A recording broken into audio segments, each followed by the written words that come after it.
of the Finance Committee in Parliament. Many Kenyans have ideas. Many institutions are stepping forward to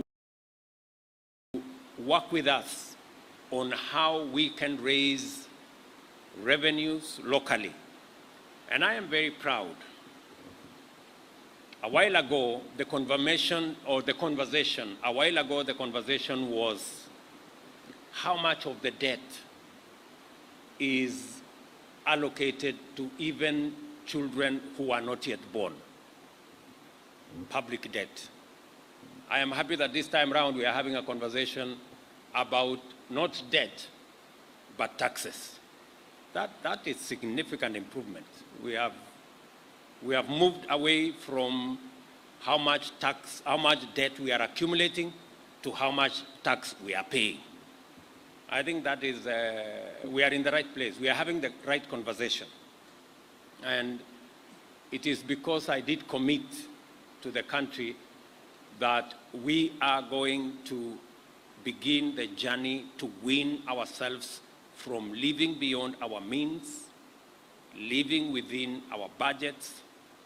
If we must cut down on our budgets so that we can live within our means and avoid the slippery path towards accumulating debts. Instead, have the conversation not about how much debt we are accumulating, but about how much taxes we are paying. And we are well in that conversation as we talk. The undeniable credit for our sustainable economic resilience and continued ability to meet our local and international obligations, provide services and invest in economic transformation goes to taxpayers who have remained outstanding in their commitment to the strength of our economy, well-being of the people, and sustainable development of our country. We celebrate all our taxpayers today.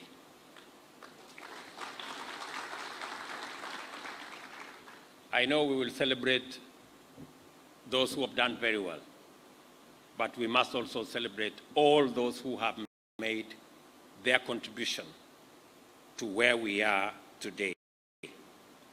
I urge all Kenyans to respect and honor those amongst us who perform their part in supporting national development by voluntarily paying their taxes, and encourage those who have not to register and obtain KRA personal identification numbers and join the ranks of our patriotic mashujaa who keep the wheels of our development in motion by paying their part of taxes.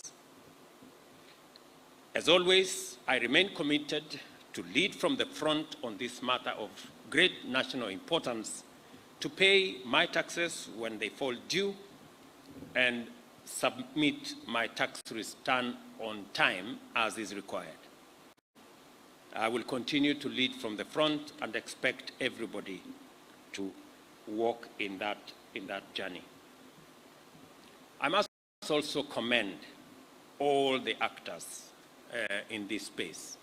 I know, for example, in the education sector, we have made a huge commitment. In fact, because of the centrality of education as an equalizer, and because of the importance of our human capital as the biggest resource, most important resource we have as a nation, we have focused extensively on funding education.